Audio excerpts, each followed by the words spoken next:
Oh, the land of the free and the home of the brave. I'm a proud American from my birth to the grave. 47's the top, took a bullet for all. Didn't flinch, didn't run, still he answered the call. And we said, be tight, be tight, be tight. The officer Tatum show. Be tight, be tight, be tight.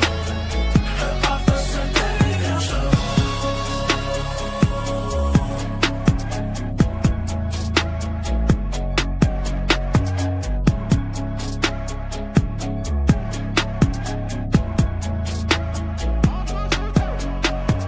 Oh, the land of the free and the home of the brave.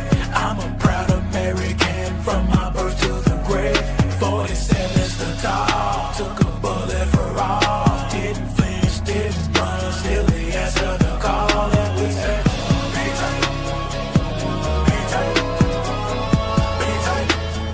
The officer Tatum show. Be tight, be tight, be tight. The officer Tatum show.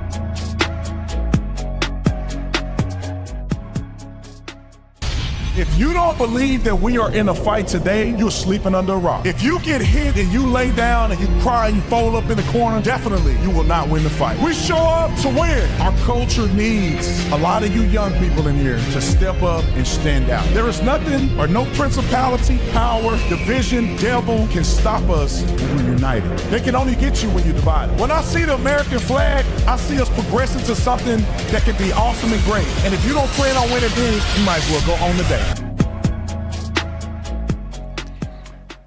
Ladies and gentlemen, ladies, welcome back to another Officer Tatum show. I got a whole bunch of stuff I want to talk about today. Israel is probably one of the ones that I'm going to talk about later in the show because I don't want to run all my time out and not talk about anything, because sometimes I get carried away when I talk about it because I'm so passionate about the topic. And some people get in their feelings about a person actually liking Israeli people and having any respect for the Israeli state, the state of Israel. And they get out weird with you and say, America first. Yeah, of course America's first. If I had to pick America over Israel, of course I'm going to pick America. But that doesn't mean you can't walk and chew gum at the same time. And to be comparing a legitimate democracy to a terrorist group and acting like there's an equivalence is insane to me. But we'll get to that here in a second. My first story I want to do is do a recap. And I've been excited to do this ever since this morning. Why, Brandon? Because I told you guys that I was going to call the owner of Salt and Honey, or try to contact the owner and find out what the other story was. And if you don't remember what I'm talking about, play the clip of this guy. We'll B-roll it. You probably have seen his face before. The guy that's proclaimed as a pastor, and he went into this store, in this restaurant, this establishment, Salt and Honey in Myrtle Beach, and just lied. He lied. I told y'all he lied. I told you when the thing was going on, I said, nah, that don't sound right, bruh. And y'all can watch my other video that I made about it if you want to see the context, but I say, that don't sound right, bruh. The owner of this restaurant told you that black people can't dine here, that black people aren't allowed to be in the restaurant, and they kicked you out because they didn't cook your food right. I said it didn't happen. And I want y'all to go back and look at the clip of what I played and what my hypothesis was, and it ended up being correct. So just so you guys know, give me the big screen. I talked to the owner of Salt and Honey in Myrtle Beach. And I will just say this. I want every single person that's watching this, if you live in Myrtle Beach or if you got family members in Myrtle Beach, tell them to go visit Salt and honey. And I'm going to tell you why here in a minute. Because I'm so sick of cowardice, evil people pushing fake narratives to go viral to hurt a company because they're upset that the service didn't go the way they wanted it to go. Now, talking to the owner, here's the other side. Because in the video that I said before, I said there's got to be two sides to this. Here's the other side. And from the owner's perspective, a good family migrated here 20 years ago. They came and started a mom and pop place. They own a couple other restaurants in the area. They came from nothing, couldn't even speak English. They began to build up their establishment. They have this Salt and Honey in Myrtle Beach. They renovated it. They made it what it is today. And when you see it on the thing, I'm gonna show you guys, there's nobody on planet Earth that's anywhere near this place that wouldn't go there to eat food. It's the best looking food I've seen at a breakfast spot, period. We can show it right now. Put it up on the screen. Let's get the right thing on there. Let's put it up on the screen so you can see what this Salt and Honey place look like. And the owners, good people. I talked to them on the phone. I could tell our people's character when I talk to them. Just scroll down. This is the owner here, or the family here that cut the ribbon, videos and stuff of this food. Look at this food though, bro. Look at that burger. That looked like some good chicken right there. Look at all this other food. Look at the salad, the pancakes. Everybody having a good old time, great food. Like, what was he thinking by trying to trash this place? And I also want to give a shout out to the other place.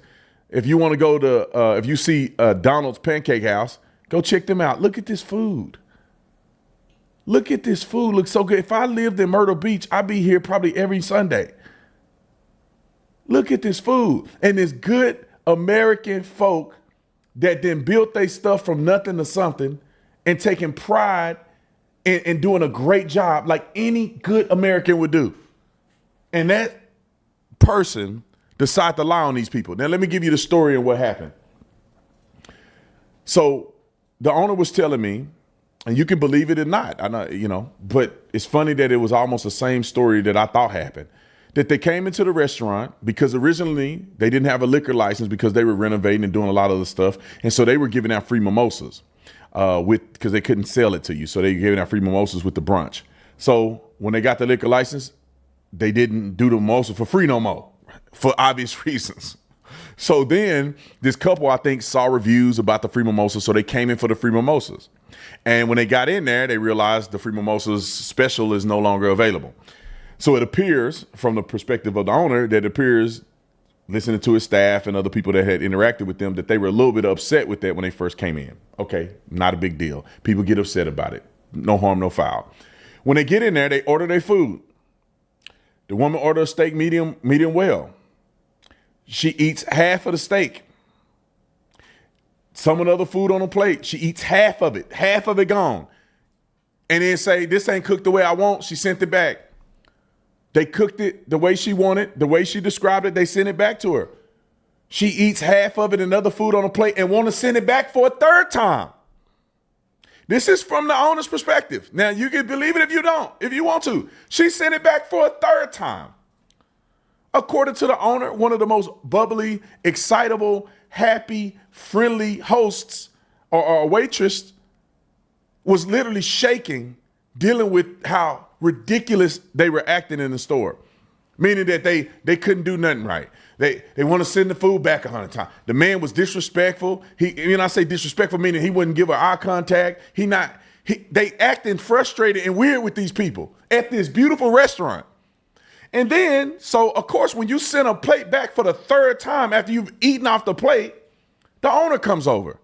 And a man, obviously, who built this thing with their hands, made this what it is, to take pride in building an established business, not a chain restaurant, but something that they family have built from scratch. He gets over there, and what happens? The owner says that initially, off the top, they start being disrespectful and saying, yo, you the owner. Well, your host is not good, your servers are not good, the cook don't know how to cook a steak, and being just belligerent. And the owner said, all he said was, it looks like we can't Do it the way you want.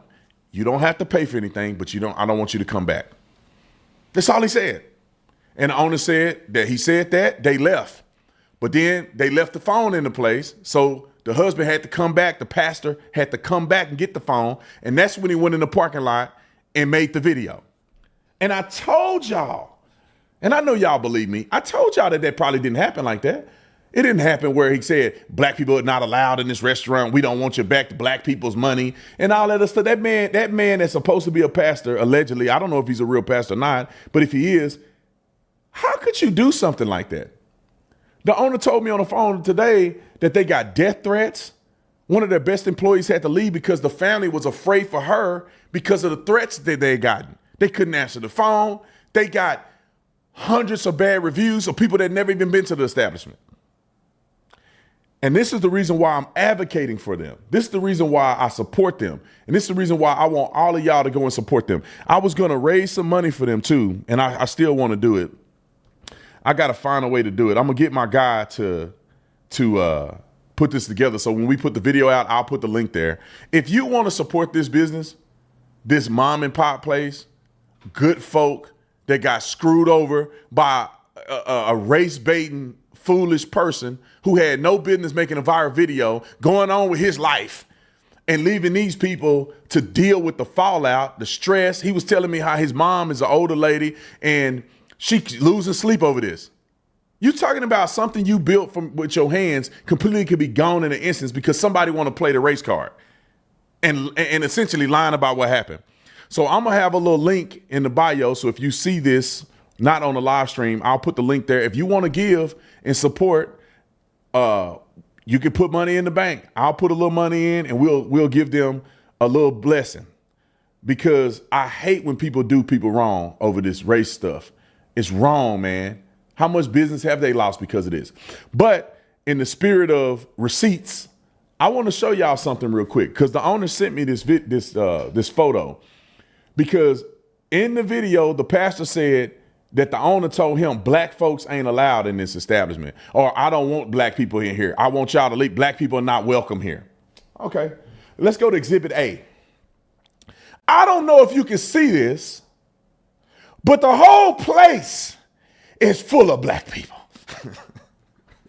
Now, the owner told me that this was a family reunion and they hosted it at the restaurant and they serviced all these people. It looked like they having a good time.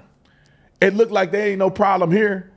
It don't look like black people ain't allowed at this place when the whole place is full of black people. And I dare you to go and ask any of these black people, what was the service like? Ask them, how did they do? The owner told me he got videos of them thanking them and being very kind and loving the experience. Why would a pastor go out and say something crazy like this? Making these people out to be apparently racist rednecks who hate black folks. That's not at all who these people are. That's not at all what this company represents. That's not at all what the community thinks about this company in real life. People got mad because they want something for free.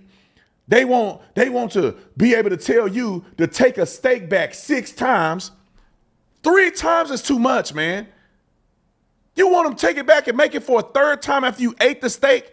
Anybody with common sense know, cut the steak down the middle and see if it's cooked to your liking. Why would you eat the steak the first time? Maybe you like, oh, they cooked it right. I ain't gonna worry. Eat the steak. Oh, it's a little pinkish on the middle. Maybe they didn't cook it the way I want. Hey, excuse me. This is what it is. Then when they send it back, what do?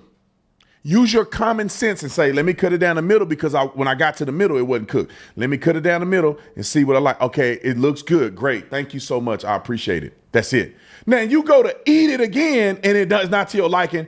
At some point, you got to say, maybe this ain't the place I want to be at. Can you comp my ticket? But you can't eat the food and then want them to remake a 3rd plate. Probably because they didn't get the free mimosas. They want to get their meal free. She want 3 times the steak for the one price.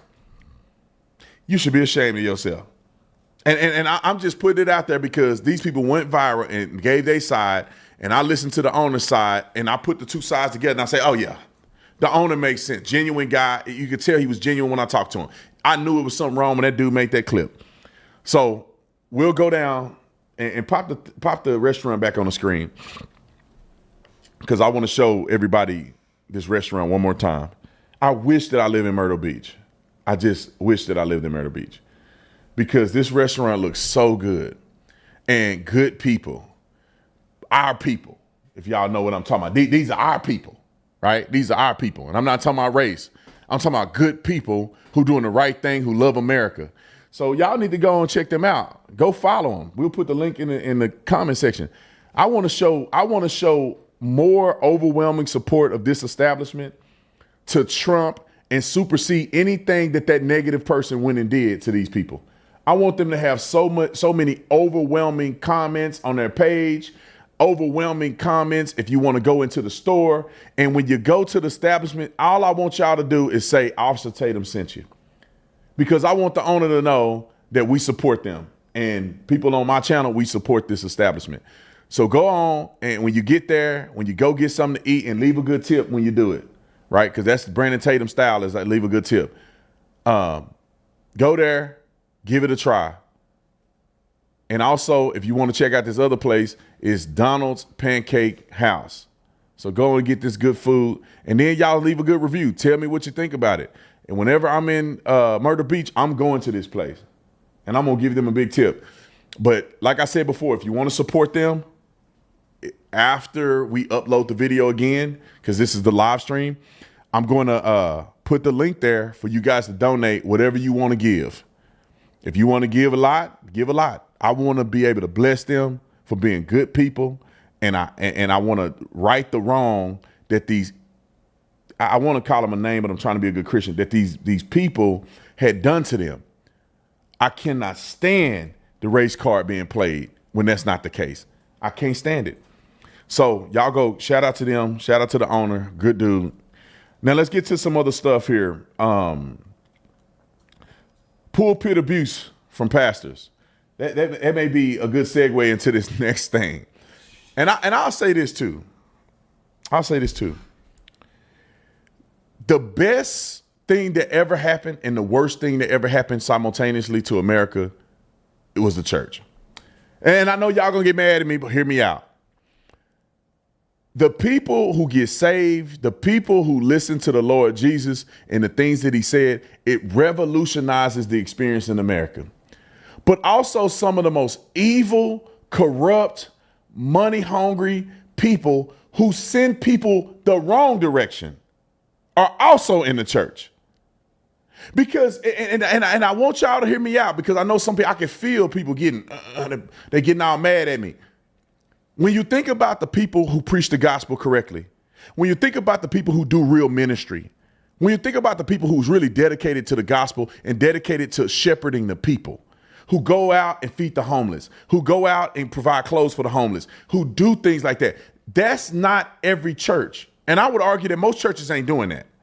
Some of y'all go to a church that does those things, that if Jesus came back, he will be at that church. But there's a large population of massive churches, mega churches, preaching bull crap, watered down gospel, no accountability, name it and claim it. It's all about money. They turned it into a business. It's not about the gospel no more. It's about performance. It's about praise and worship and not the word of God. And therefore, what are they doing? They're getting and training people to do wrong. They're training people to have the wrong perspective of Jesus Christ. They're training you to say, you can go out in the world and do whatever you want to do and you still good. You can go out and listen to nothing that Jesus said, don't read a single scripture, and everything's still good. You can go to the strip club and then say a prayer after you leave the strip club and you still good. You can cuss your mama out, slap your girlfriend, and go to church on Sunday, and somehow that means you still a good Christian. Like, I don't like the way they preach nowadays. Nowadays, you can go and play music in the world and then go play music in the church, and you fine. I was listening to a podcast, and God of mercy, like church ain't what it used to be. I'm telling you, not since the time I got saved in 2008 to now, it's not what it used to be. I grew up in a holiness church, right? And I'm not trying to say everybody in the holiness church perfect, but what I'm saying, there's a standard. Women behave like this. Men don't do this. Pastor told me, take them gold teeth out of your mouth, because I had gold teeth in my mouth. Take them earrings out if you want to be in the choir. You in the choir, you got to do right. You got to live saved. You got to be a good representation. You need to be praying and have your life right with God if you're going to be in the pulpit, if you're going to be in there singing to the people, because whatever spirit on you, you can put that on the people. You out here living sinful and you out there worshiping and doing all this stuff. You putting negative stuff out on the people. If you can't be right, you got to sit down. And I messed up when I was in the church. I had a kid out of wedlock when I was in the church after I got saved. What did pastor say? Hey, young man, we love you, but you need to right your wrong. You need to tell, it's the church people that are the members. On Wednesday night, I had to come and tell them that I'm going to be sitting out of the choir because of what I did. And I was wrong.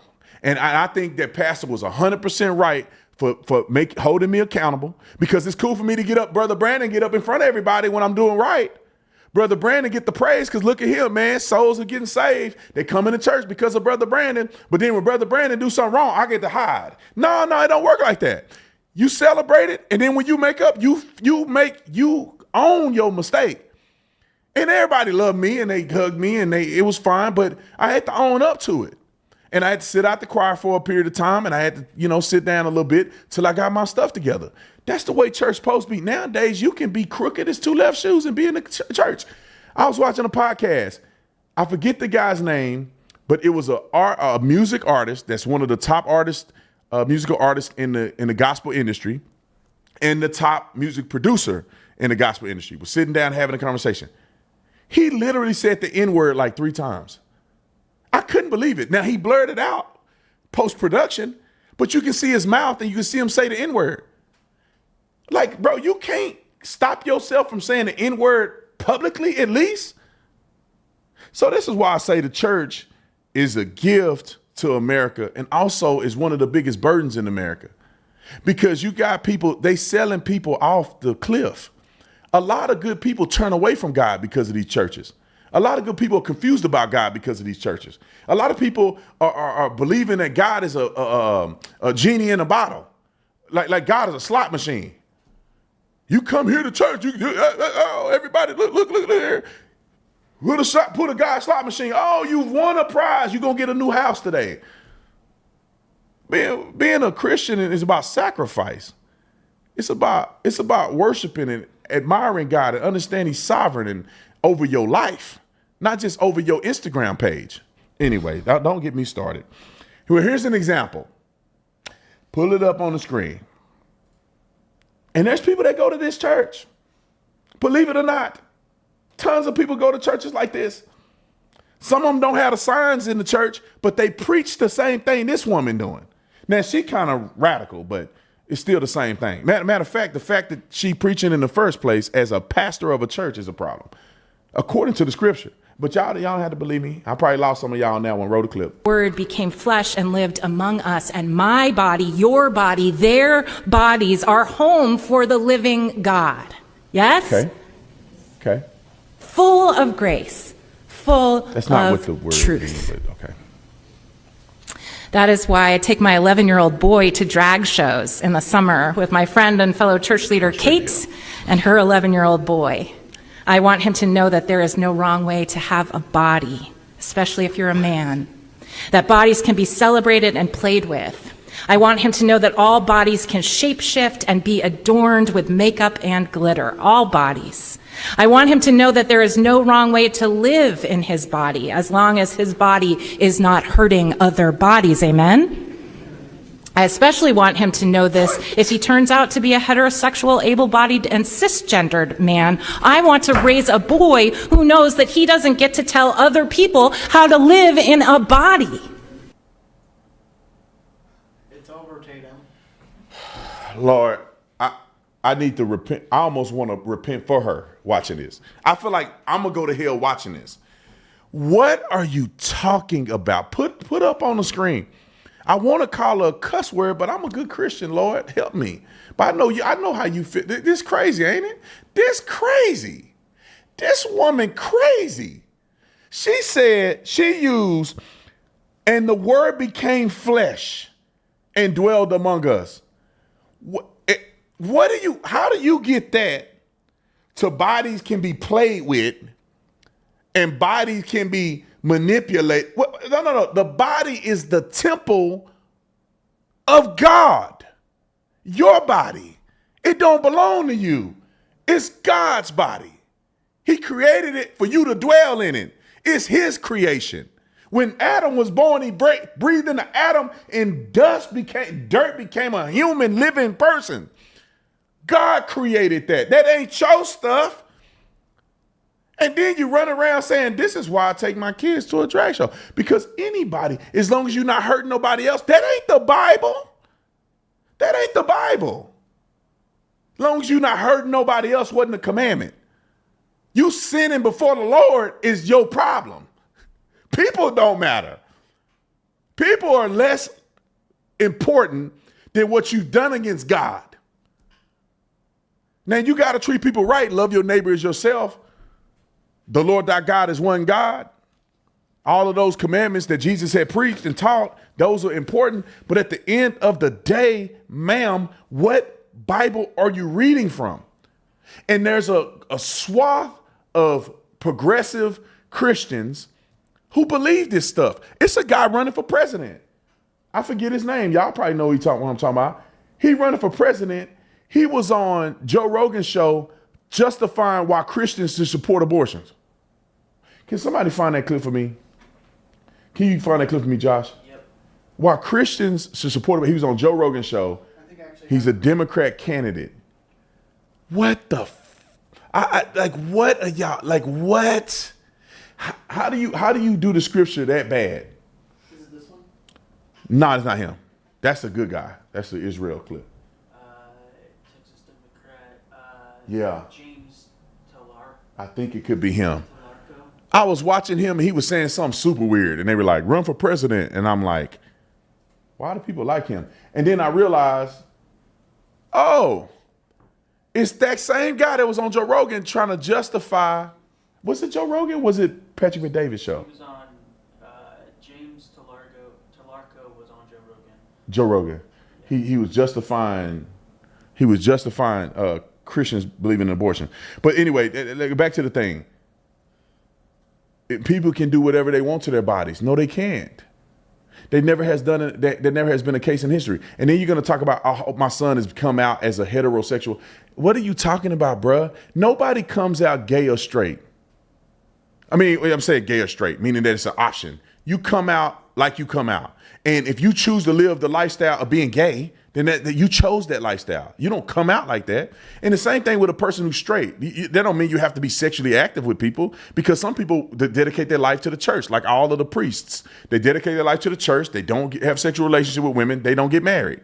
So just because you come out like this, now biologically, you and a woman is the only thing that makes sense, the only thing that work together. When you go man on man, that's something that's outside of God's creation and time for you. But if you choose to do that, you're making a choice. That's just like saying everybody should be able to do stuff before they get married. Well, that's not God didn't plan for you to do it like that. But if you choose to do it before you get married, that's your choice. Don't blame God on that. Don't say you were born to have sex outside of wedlock. Don't be putting that stuff on God. God ain't in that. God made you a man. And then he made a woman. Where do you see him making Adam and Steve? He made Adam and Eve, not Adam and Steve. If he wanted to make Adam and Steve, he could have made Adam and Steve. He could have made Adam and Eve, Adam and Steve, and he could have had them do a throuple.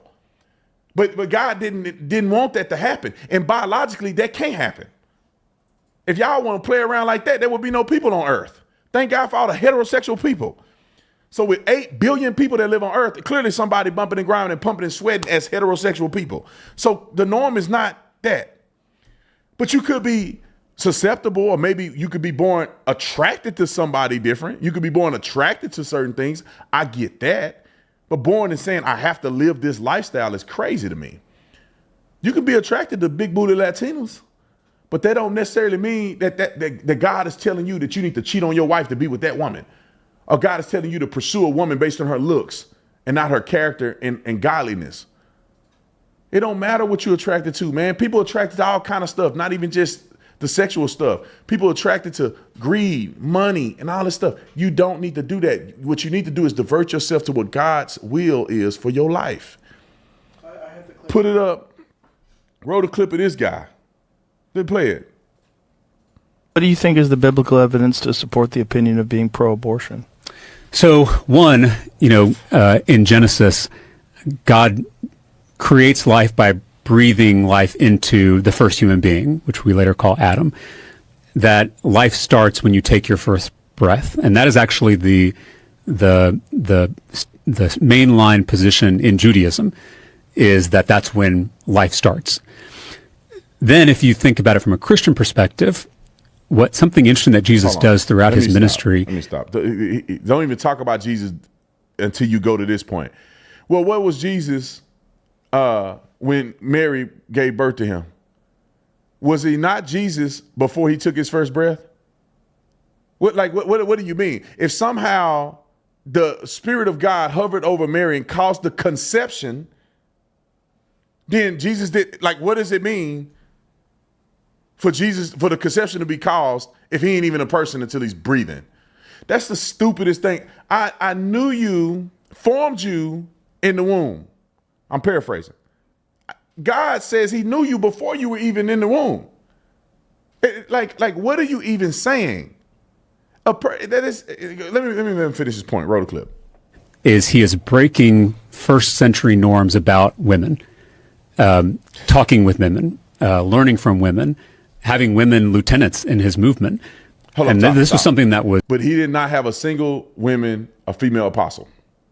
So you can say all of that you want, but God never chose. And I'm going down the list of all of the, for instance, when God chooses the line of David or the line of Abraham, it's not the line of Sarah.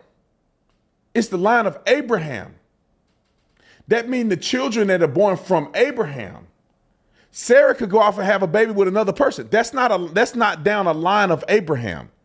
So if you want to try to act like, we are not looking at women as the king of Israel, God could have set up a king as a matriarchy.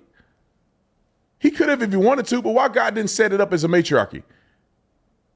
There's no real matriarchal structure. The Bible clearly says that Christ is the head of the church and the man is the head of the household, and God is the head of Christ. There's a hierarchical structure here. Quit playing games with yourself, acting like we don't respect women more. We don't need to respect women more than Jesus did. And I'm not saying he disrespected women, but it's obvious that Jesus told us how we should treat men and women in society as far as who's supposed to run what in what situations. The value system isn't that one is valued over the other, but there's a structure to what women should be doing and what men should be doing. And men should be doing women stuff and women should be doing men stuff. You stay in your place, gangster. And the thing gonna work like it is. The quarterback can't be the defensive end. Come on, bruh. Everybody got to play their part so the part works right. You can't play God. We already got one. You can't be him. All right, finish this clip. It's kind of unheard of in the first century. The longest conversation Jesus has with anybody in the whole Bible is with the Samaritan woman at the well. Stop. And so this is the dumbest, he's a swindling good talker. We need to be concerned about him. I want to let that be known. We need to be concerned about him. He said the longest conversation with this woman. That's not true. The longest conversation recorded was with this woman. That don't mean that was the longest conversation was with the woman, because the Bible talks about how he was preaching and teaching his apostles for overnight. They up all night with Jesus. And you telling me they spending day and night with Jesus, and he don't have a conversation longer with them than he did a Samaritan woman? It's semantics that people use to weaponize their own perspective. I think Jesus had way more conversations with more people than just that Samaritan woman. We don't even know Jesus' life from when he was born, essentially, till he was 30. I'm sure he had some pretty deep conversations in his life in his 20s. He was a rabbi. You think he didn't have conversations with other rabbis? He was a teacher. You didn't think that he was teaching people and having deep theological conversations with people? People forget that Jesus was alive for 30 years until he would start his ministry. Quit using stupidity to justify your point. It was recorded conversation, but that wasn't his longest conversation, clearly. Roll the clip. This affirmation of women as full and equal people is a huge part of the Jesus movement, especially the early church. And then the last, I think, story I would go to is the story of Mary. Mary is probably my favorite figure in the Bible, the mother of Jesus. And, you know, she's an oppressed peasant teenage girl living in poverty under an oppressive empire as a Jew. And she has a vision from God that she's going to give birth to a baby who's going to bring the powerful down from their thrones, going to scatter the proud, who's going to send the rich away empty. I mean, this revolutionary song that she sings, it's called the Magnificat. And it's actually been banned by certain authoritarian regimes because it is so radical. But I say all this in context of abortion because before God comes over Mary and we have the incarnation, God asks for Mary's consent, which is remarkable. God asked for Mary's consent. God asked for Mary's consent. Let him finish. Where is this in the Bible? He asked for her consent. Roll it. I mean, go back and read this in Luke. I mean, the angel comes down and asks Mary if this is something she wants to do. And she says, if it is God's will, let it be done. Let it be. Let it happen. So to me, that is an affirmation in one of our most central stories that creation has to be done with consent. You cannot force someone to create. Creation is one of the most sacred acts that we engage in as human beings. But that has to be done with consent. It has to be done with freedom. And hold on. I don't know what. Adam didn't have consent, did he? Did Adam consent to being created? Yes or no? Did Eve consent to be created? Yes or no? Did any human being that was ever created had to consent to creation? I didn't consent. My mom and daddy, I don't know where they did it, in the bedroom on the couch. I didn't have nothing to do with that. They didn't ask me first. Brandon, do you want to be born? They didn't. My brother didn't. He didn't consent. Where is this consent? People don't have to be born without consent. Jesus didn't consent. It's cute that he says Mary consented, but Jesus didn't consent. Where does it say Jesus consented? Where does it say Jesus is even able to consent when he come back the second time? Jesus said, no man know the day or the hour except the Father in heaven, the second coming. When did he consent? When did Moses consent that he was going to be Moses? When did Noah consent that he was going to be Moses? I mean, not Moses, but Noah. When did he consent to that? God chose him to do it. Now, he may thought he obeyed, but God chose Noah.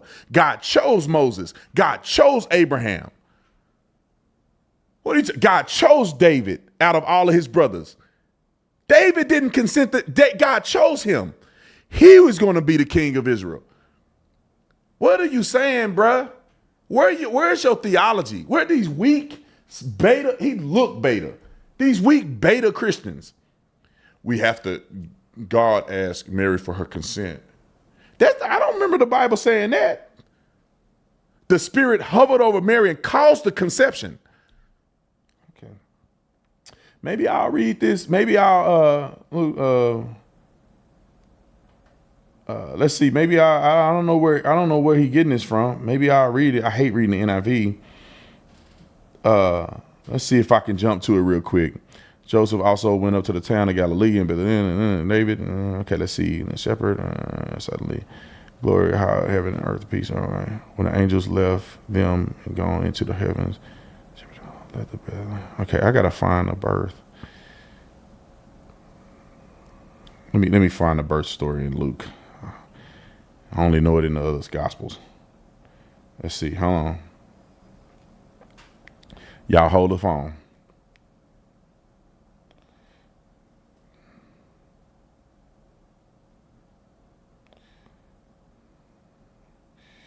in Luke. Let's see where this is at in Luke. Let me read it in my version. Oh, it's the version I like. It's okay. Let's see. Let's go from Luke. this is from the Message. How did we get to the Message Bible? All right, here's the NSAB or NASB. Mary said to the angel, let me see. I got to go back and read before this. Let me open up my Bible. Y'all hold the phone. Luke 1, 34, 38 is this, but it's probably a little bit above 34, 38. Luke 1, 34, 38. Let's see. Your boy is impromptu. Luke 1, see 38. Let's see. Let me see if I can find it up here.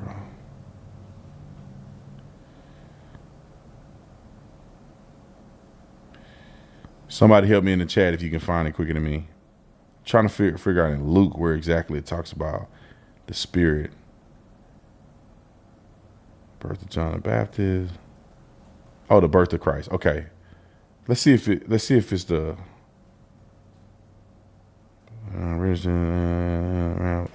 manger. That's the birth of Jesus, but Oh, is it Luke chapter 138? I looked at 38. Let me see. Did I jump over 38? Y'all hold the phone, boy. 138. I'm trying to find where it says the Spirit hovered over Mary and caused a conception. Have you tried 26 through 38? Let me see 26. If I go to 26, the birth of Jesus. Okay. Let's see. Okay, there you go. Maybe I should have started 26. I just jumped right over 26. It says, in the 6th month, the angel Gabriel was sent from God to the city of Nazareth to a virgin, a man whose name was betrothed to a man whose name was Joseph, obviously Joseph, of the house of David, and the virgin name was Mary. And he came to her and said, "Greetings, O favored one, the Lord is with you." But she was greatly troubled at the saying, and tried to discern what the sort of greeting this might be. And the angel said to her, "Do not be afraid, Mary, for you have found favor with God. And behold, you will conceive in your womb and bear a son." This is what I'm saying, bruh. This guy's out here saying this, and it's a bunch of Christians that believe him. Where's the consent here? Mary was scared. She was wondering, what are you talking about? Behold, it don't say, do you want to conceive? Are you good? Mary, you good? It says, do not be afraid, Mary. You have found favor with God. She didn't ask for it. He said, you have found favor with God. That's not consensual. And behold, you will receive in your womb and bear a son, and you shall call his name Jesus. He will be great and will be called the Son of the Most High. And the Lord God will give to him the throne of his father David, and he will reign over the house of Jacob forever, and of the kingdom there will be no end. And Mary said to the angel, "How will this be, since I'm a virgin?" And the angel answered, the Holy Spirit will come upon you, and the power of the Most High will overshadow you. Therefore the child will be born, will be called holy, the Son of God. Put him back on the screen. You better repent. You're justifying murder. I mean, I should have said this from the beginning. What is the first commandment? I don't know if that's the first one, but the fifth one, it's the most important one. Thou shalt not murder. What are you doing? You're killing the baby. And let me just tell you, with the advancement of technology, this is why the viability argument don't work. Because now with technology, children are viable a lot earlier, meaning they can live outside the womb much earlier. So if a kid can live outside the womb at, let's say, 25 weeks. I mean, that's probably, I'm not a woman, so I don't really know. I got to look at the weeks, right? Just hypothetically, 25 weeks. I think that's a good number. I can look it up for y'all. If a kid is born 25 weeks or something like that, now with technology, y'all let me know in the chat, is that too early? 25 weeks, look it up. If they can do 25 weeks, but then 50 years ago, a kid had to go to 30 weeks, 32 weeks. Maybe that's I got to figure out when it. So let me see who y'all talking. Don't have a survival rate of approximately 80%. It's called micro preemies at 25 weeks. 25 weeks. So 25 weeks. Now it's 20 weeks. People say 20 weeks now is the earliest that a baby can be born. What is the normal birth of a baby? Is it 40 or 42? 40 weeks. Is it 40 weeks? Yeah, I think so. So think about this for a minute. If a kid can be born at 20 weeks and still live, right? Which is viability. That means that you shouldn't take the kid's life after 20 weeks. Right around 20 weeks, because the baby can actually live outside the womb. Now, 50 years ago, the baby probably had to go to 38 weeks. There was no 20-week births without the baby dying, potentially. I'm assuming 50 years ago, let's say 100 years ago. Now, the baby matter now more than then? Is the baby a real person now and not then? What the are y'all talking about? Life starts at conception. Conception, not your perception. It's so stupid to me that, like, for instance, if you go to build a house, when is your house the house? When you buy the plot of land and you go and you blueprint the house, that's the house. If you don't stop the construction workers from going and making the house a reality, it's still your house, your land. You just haven't built it yet, but the foundation is set. It's your house. That house is going to end up on that lot. And if you abandon the project, what have you done? You've abandoned your house. It's not a house. It's not a house no more. It's your house. You just abandon it. If you let it go to fruition, it'll be visible, but it's still your house. The blueprint is there. It's like, it's probably not a good example. That's probably not the best example, but I'm doing this on the fly. But there's a lot of things that you can connect to where you say, when does an apple tree, this is what I tell young boys to build their confidence so they know who they are. This is what I tell them, which is a better analogy. When does an apple tree become an apple tree? And I tell them, it's an apple tree when it's a seed in the ground. It's not an apple tree just when it produces fruits. It's not an apple tree just when it grows out of the ground and you can now see it. That's not when it becomes an apple tree. It's an apple tree as a seed in the ground. Unobstructed, it will produce apples, just like you. I tell young people that. You just waiting to sprout. You are great already. It's already in your DNA. You great. You're just waiting to come out of the ground so people can see it. God already see it. He know what you are as a seed. People just haven't seen it yet. It haven't come to fruition. An apple tree is an apple. If you go plant 100 seeds in the ground and somebody go dig them all up, what did they dig up? They dug up your apple trees. They dug up your apple trees. You don't go plant them and say, they don't count yet because they hadn't came out of the ground, but I'm still watering them, but they don't really count yet. No, bro, you got 400 apple trees that are going to sprout and be visible to the public and produce fruits.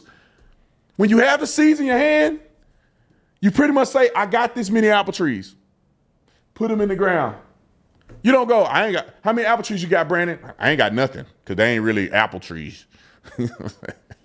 No, bro, you got the things in your hand. You put them in the ground, they're going to pop up.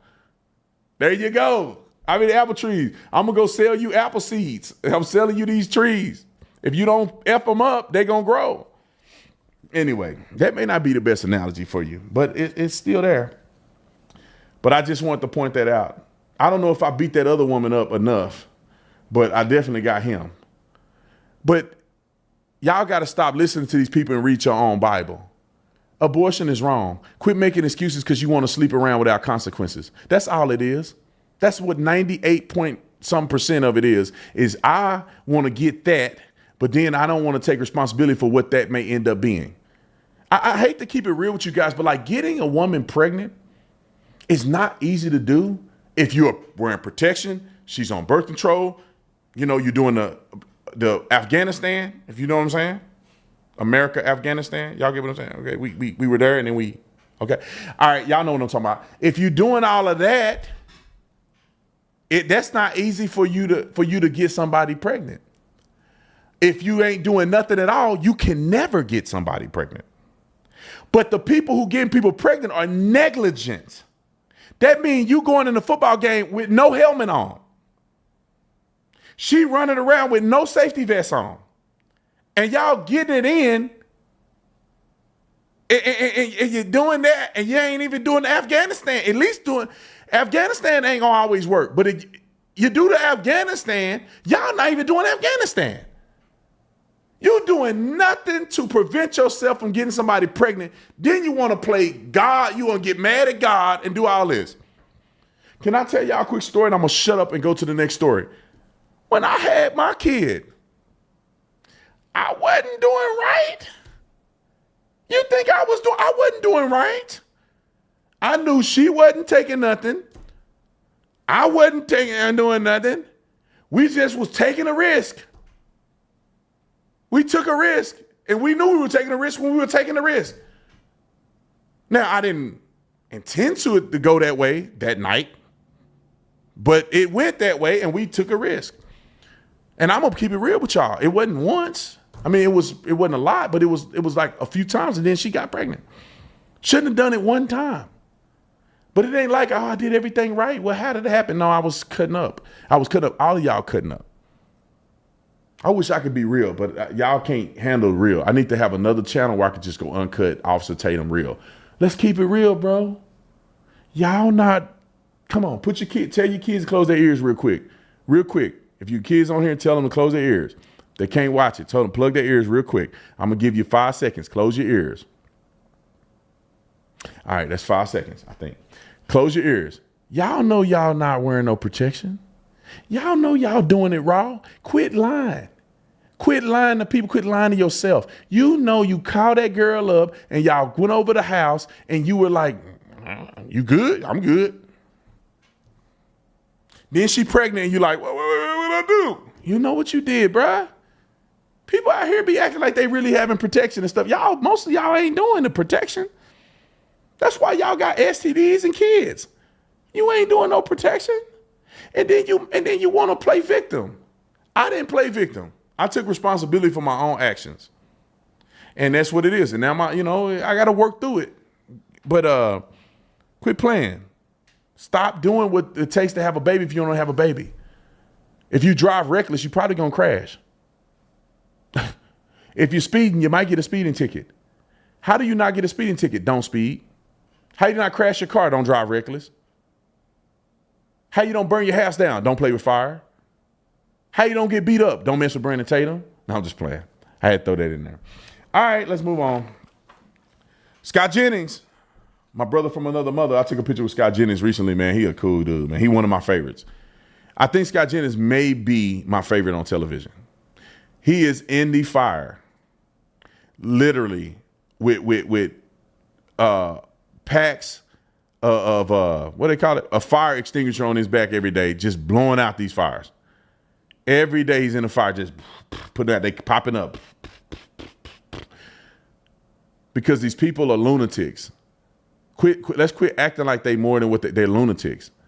If you somehow are an adult and you pay taxes and you can read, there's no way you should be a Democrat. And if you're ignorant as a Democrat, I get it. If you're willfully a Democrat, you should be ashamed of yourself. Or if you forget the Democrat, let me retract that. Forget the Democrat. If you believe in the principles that the Democrats believe in, you crazy. You silly. I was silly. I was ignorant and silly when I thought that Democrats I was silly. And now the light switch came off and I realized these people are stupid. Like what principles they stand on? Illegal immigration? That's completely stupid. Raising tax on the wealthy? Completely stupid. The wealthy is our problem. Now the thugs in the hood is your problem. When the last time you saw Jeff Bezos go to the hood and start spraying it up? When the last time Jeff Bezos had you on the back of a one, pushing you down, making you have kids out of wedlock? When was Elon Musk telling the daddy he can't come home no more? When would that happen? Last time I checked, these billionaires want to give your baby daddy a job. That's how he can pay child support to you, because the billionaire gave him a job. No, don't get me started. Come on, Scott Jennings, roll it. Friend, my brother, I pray every day that these Democrats nominate Kamala Harris in 2028 again. And you're here down talking. I don't understand. I just don't see it, Scott. I need you to help me will this into existence. It would be the best for America. Well, Democrats, for our party, of course. If you, whatever. But Scott, I say that you don't like. Please, Kamala Be careful Harris. for what you ask for. Be careful what you ask for. Now, I'd vote for her to run in the primary. I'd vote for her in the primary. I want Kamala Harris to win the primary and run against J.D. Vance. I'd vote for her in the primary. I know J.D. Vance is gonna get the nomination. I want her to get the nomination. Now, I'm just joking. I wouldn't waste my vote like that, but I can see it being a thing. Let's get her in the nomination against J.D. Vance. What are y'all talking about, bro? This is gonna be a cakewalk. She already got dusted off like a dirty vinyl from 50 years ago. She got dusted off. This woman is the epitome of stupidity. She don't know her A from her elbow. She don't know what policy positions. There's no way she can stand up to in the Qatari government or talk to Benjamin Netanyahu or anybody with prominence and actually have a real conversation with them. You think her and Putin gonna have a conversation?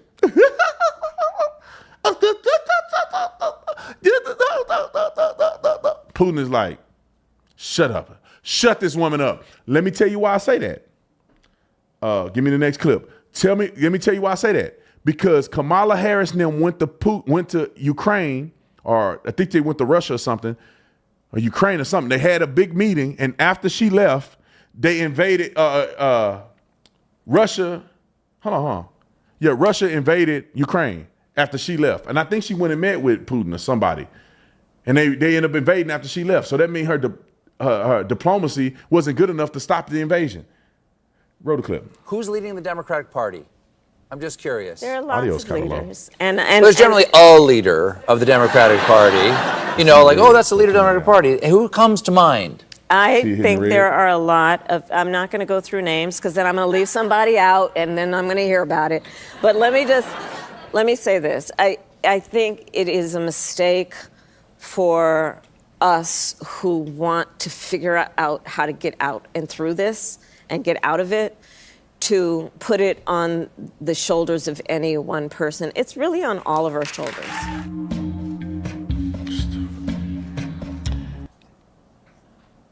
I'm just saying, I'm gonna move on from this, but I hope that she runs. They don't want to see. They try to stick together now because they losing, but it is going to be on the back of one person because only one of y'all can get nominated. And I do think she's going to run again, which is weird to me because I don't know how she thinks she's going to fare. And I said this on the show the other day, and I saw the host look at me like, "Oh, really?" I can't imagine there being a woman president. And the reason why is because for you to end up being a woman president, you got to have the presence and the authoritative demeanor that's greater than somebody like J.D. Vance. What woman do you know authoritatively represents themselves in such a bold and strong, confident manner like J.D. Vance? Physical appearance is still also a problem. I mean, also an issue. You see the way J.D. Vance told, hold on, bro. Zelensky, you came into the White House talking this. You lucky. You should be thankful. Like he told Trump, watch out, Trump. Like, what you mean, bro? I'll shut it down up in here. I don't see a woman having that like J.D. Vance. I don't see it. But if there is, she has to be the baddest woman that we've ever seen to be the president of the United States of America. And I just don't see any women coming out like that. I just don't see it. I see other roles for women in prominent positions, but the president of the United States of America, Kamala Harris definitely can't. She's nowhere near a strong, powerful woman with a good. I think the only chance of a female president that I have seen on the Democrat side was Hillary Clinton. There will never be a female president from the Democrat side, ever. If it is going to be a female president, it'll be a Republican. The Democrats cannot put up a female president. There's nobody. Hillary Clinton was the closest one. And I say that because she was Secretary of State. And then she also was the wife of a president. And which, you know, she was also the wife of when he was, I think, mayor or something. Was he governor? Senator? I can't remember what Clinton was. It was a long time ago, y'all. Forgive me. I think he was senator. He was the governor of Arkansas? I don't know if he's a senator out of Arkansas or governor. So he was the governor of Arkansas, and she was the first lady. And then he became the president. She was the first lady. Then she became Secretary of State. And that was her only chance. And that was the only woman that you could see that kind of finagled her way up through the ranks to get to that point where she's viable enough to be fairly represented. And she made it to the end. It was her versus Trump. And Trump won. And then you go Kamala Harris. She lost the worst victory ever. I think just about. Almost. She's probably third worst loss ever. So who else they gonna put up? Kamala was the vice president. You think you're gonna get somebody who's not in politics at all? Not happening. Really, the only person that can do what Trump did was Trump. You ain't never gonna get somebody that ain't in.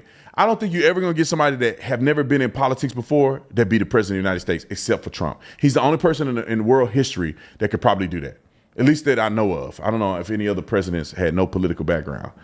I mean, even Reagan had a political background, and he won the biggest victory I think ever in presidential history. I think, and he had a political background. I'm not sure if somebody else didn't have a political background, but I think Trump is going to be the only one that do this. I can't imagine it going any other way. All right, let's talk about this illegal alien kidnapping this kid. And the funny thing is, and I meant to talk about this, but I never had a chance to talk about this, the nut job that when it tried to shoot up the NFL headquarters, and the news came out and said he was white. That man don't look nothing like a white man. Now, this situation, they try to do the same thing. Watch this clip. Roll it. Girl walked out. Watch closely. He followed shortly behind her and then casually picked her up. He walked out of view and into a nearby store with the little girl in his arms. News 4 obtained a criminal complaint. It said the girl's father was in the play area with her sibling and didn't realize she'd walked out. Her mother actually happened to be in the store that the suspect wandered into. She noticed the man with her child, confronted him, and he gave the girl up and took off. Fairfax County Police eventually arrested him. His name is Andreas Caceres Jalden. White man. These people are so stupid. Now go back. I want that where you got it. Think about this for a minute. Why do y'all think he did this? Why do y'all think he did this? He was going to potentially traffic this young girl. How do you going to steal a kid? Like, for instance, nobody would steal a kid because they want a kid. I mean, especially that age. They're going to make your life harder. Why you going to steal somebody that's going to cost you money and make your life harder? And it ain't your baby, so you don't have the luxury of birthing it and all that stuff. And so there ain't nobody stealing no kid because they want to take it home and wipe the diapers and take care of it and spend money on it and listen to it cry and nag all day and get on your nerves. So most people ain't trying to do that. And now it's tongue in cheek, y'all, so don't get mad because there's a lot of pleasure in having children. They're lovely and they're happy and they say the cutest things you ever hear and make your heart melt. Okay? But I'm saying that I don't think he had the intent to take the kid and rescue the kid and want to take it, have a better life. And then the thing is when you get caught, if you weren't trying to take the kid, you don't need to run nowhere. You say, oh, I'm sorry, I was looking for you. Here your kid back. I wasn't trying to steal your kid. I'm trying to look for y'all. Your kid ran off. But when you, probably an illegal alien, because you look at his name, when you got 5 names, you're illegal. And then why does his profile say white? Where have somebody read Caceres Jalden Andreas Hernandez, or maybe it's Hernandez, I don't know if it's just cut off, or Hernan, I said Hernandez, Hernan, who name is that and they white? Okay, and I probably said his name wrong and butchered it. Just remember I have a public school education, so forgive me. But them names don't seem white. He don't look white. I'm going to tell y'all what they did. Let me tell y'all what I think they did. When I was a cop, they did some weird switch in the system. And I remember one day I said, I'm going to think about how I think they're manipulating this, and I forgot to follow through with it. But I remember when we used to arrest people, we used to go white, black, Hispanic, Asian, whatever, right? On the form, white, black, Hispanic, Asian, other. But then they started adding other stuff to it, like Hispanic, non-white, or it'd be like white, non-Hispanic, or black, non-Hispanic. Like, well, wait a minute. What is white, non-Hispanic? Why is that? That could just be other. Where did they get this? It was, and I could be misconstruing it a little bit, but it was something weird like that, where it was like you could put a person on there that says like his white, non-Hispanic, or white Hispanic, or Hispanic non-white, or something. It was something weird, and I'm like, this seemed extra. This seemed confusing. This seems like somebody could put I'm Hispanic and white at the same time. Or if you are white, or if you're Hispanic, you could put Hispanic and white at the same time. And then if you're Hispanic and white, where does the statistic go to? If you're black and Hispanic, where's the statistic go to? Why do you need to have Hispanic heritage and black race? What does that have to do with white people and black people? And I remember some of y'all who are still police officers probably know exactly what I'm talking about. But it's like, that's weird. What are they doing with these numbers? Are they getting Hispanics that are doing crimes and they're saying Hispanic white, and then therefore they can put the category as a white person committing crime and not the Hispanic? Okay. I could be wrong, but I'm just throwing it out there. So, first of all, watch your kids. And I know this happens sometimes. It never happened to me, but I know this does happen because I'm a helicopter dad. And my wife tells me all the time, and I'm a helicopter dad, dude. After being a police officer, I'm a helicopter dad. After seeing kids die in front of me and stuff, I'm so, and it's probably to my detriment to a certain degree. I got like PTSD with feeling like I got to be hyper vigilant. My kid jumping on the thing. All I see is him jumping on that couch and falling off and breaking his neck and dying. And we're on the news going, what happened? He fell off the couch. So I'm like, quit jumping on that couch like that. Get off the couch. I don't want you to fall. I see my kid running around with food in his mouth. I'm like, stop. Take that food out of your mouth and while you're running like that. Because all I see is him food going down his throat. And then we trying to do pat him on the back and make him cough it up and trying to pull it out his mouth and do all this stuff. And I know you're not supposed to pull certain things out of a kid's mouth, but I do this. So I've done this and saved people's lives before. So trust me, I know what I'm talking about. But generally speaking, you're not supposed to pull stuff out of a kid's mouth.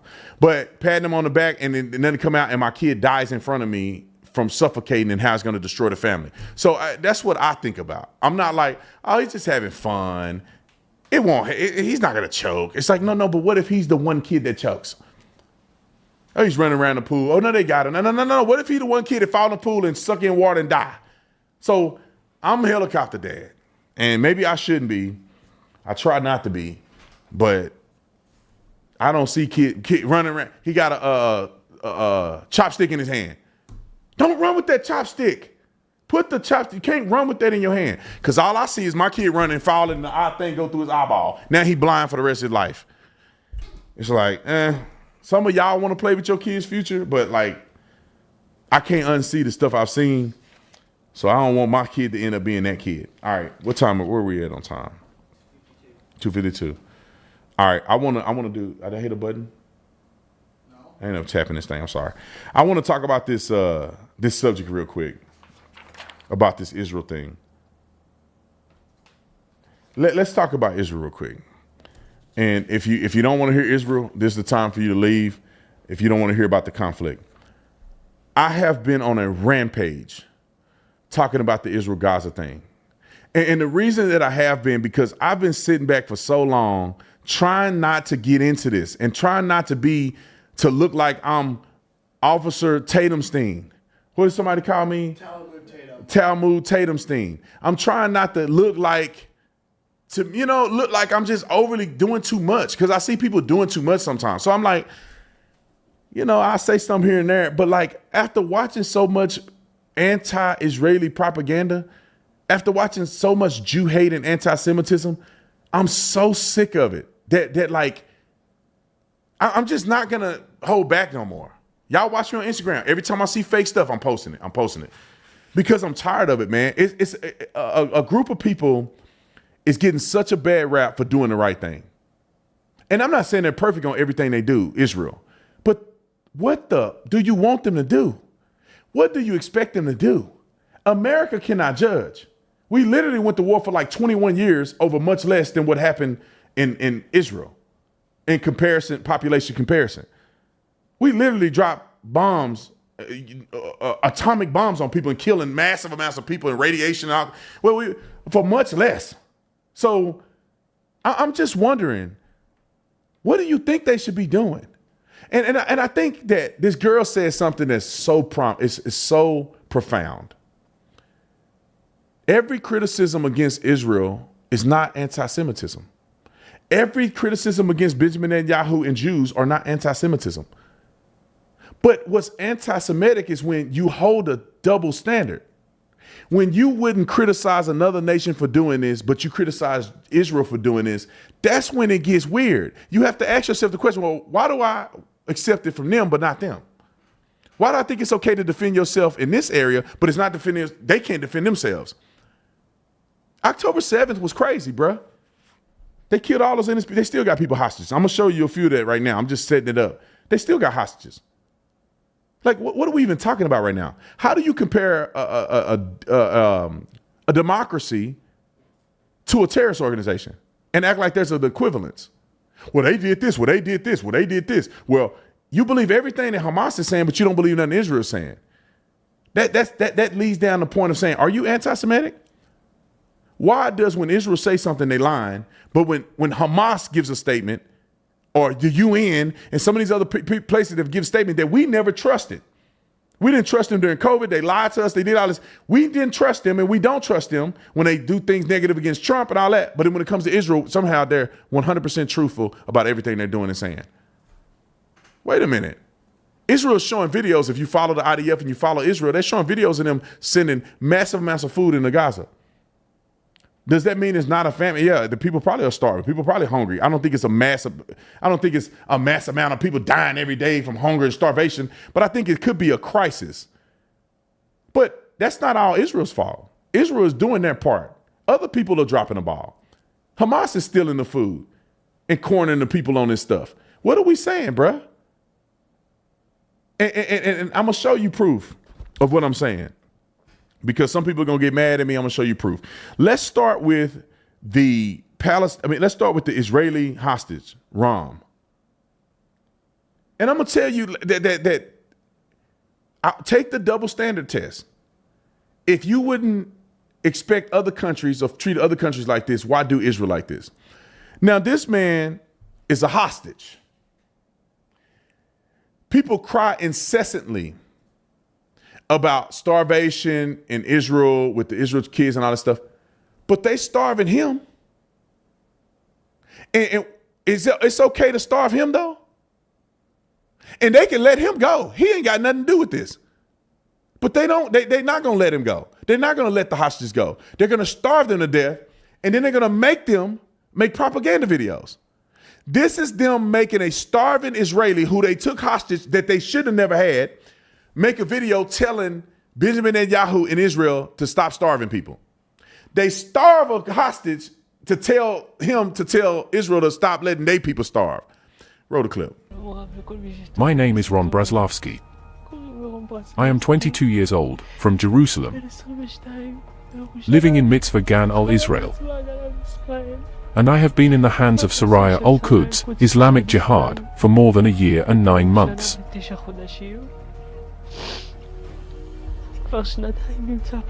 I have been here in Gaza for 2 years already. 2 years that I am suffering due to this great involvement that you have brought upon us. I can no longer eat or drink. If before, I occasionally had a little bit, today there's nothing left.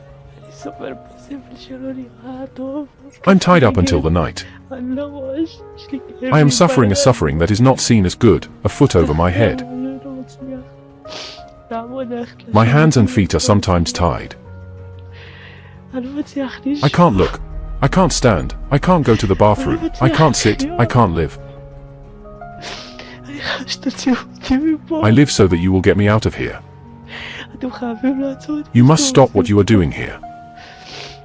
The soldiers of the Saraya let me watch television and let me see children dying of hunger. Dying of hunger, nothing but bones. With my own eyes I see their children, bones. It is not logical, and it is abuse of innocent people. You are not allowed to do this. You are not allowed to do this. I am starting to die. They are inserting food by tube. I am dying. In my last video I said that my next disease in my body would be total paralysis. And I was so close to dying. Now I want y'all to put this in perspective. Very sad video. No matter, I don't care who you are, when you see somebody in that condition, if in fact that's what's really going on, and it looks like it to me, it's very sad. But think about this for a minute. This man shouldn't even be there in the first place. How do you use propaganda against a hostage you took to then tell Israel to stop doing what you say they're doing? But that's like, I had this scenario in my mind, and I'm going to play some evidence in a minute. Hold on, I just need to get this out of my system. I had a scenario in my mind that I wanted to say, and I said it to myself last night. I said, just imagine, and this is not the same scale, but I want you to imagine the logic. This is how it presented in my mind. That me and 5 other guys decide to go and storm a police station. And we took the lives of a few, 50, 60 cops, and we took like 20 of them hostage and took them back to my house. And now we're in my house, but my kids are at my house. And also the other 5 guys, their kids are at the house and their wives. We all at the house. And the cops come to get the cops that we got hostage back. So they throw in tear gas. And my kids are coughing. And I'm coughing. And one of my kids gets sick and died because of the tear gas they put in to try to get the police officers back. And then they're trying to go through windows and do all that they can to extract it. They know that I got a stockpile of guns in this room, and they're trying to find ways to stop me from getting the guns to continue what I'm doing, to hurt the hostages, to hurt people that's in the house, to inflict trauma on the police department in a continuation. Then one of my kids ended up dying because they tried to bulldoze this side of the house and ended up killing one of my kids. Now, think about this for a minute. And now they cut the power out to my house because they're trying to compel me to give up the fight and give the police officers back that I now have hostage and give myself up. Let my children go free because they have nothing to do with it. Let the police officers that I took hostage go because they have nothing to do with it, and give myself over to the authorities. And then they have to give me food now because I've isolated myself. They have to give me food, and they're not giving me enough. But I could give my kids to them, let them go, free the police, turn myself over, and now my kids don't have to starve because I did this and I started this. Who do you blame in this situation for the problem that happened with the kids and women and children in that house? You blame the cops?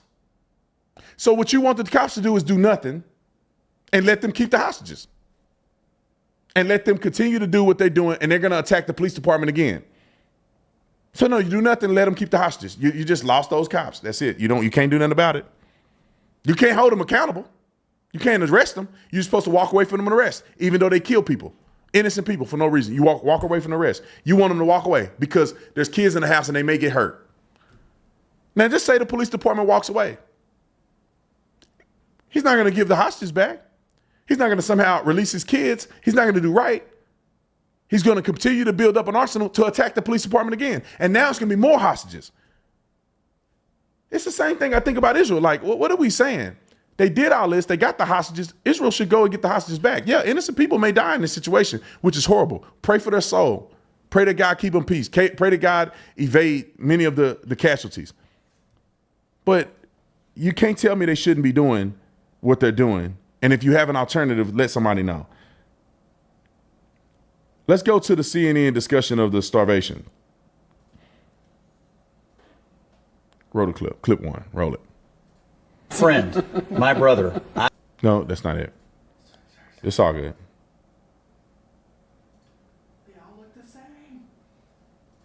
Completely, as a strong supporter of Israel, I completely back Israel's right to defend itself. But Israel's own generals concluded about a year ago that the war had reached the point of diminishing return. And right now, you can't expect Hamas, which is a death cult, to simply surrender. And you cannot make the innocent Palestinians. Can I finish my sentence, Congressman? They've used the hostages. Can I finish my sentence, Congressman? Congressman, You've had your say. Let me say something, okay?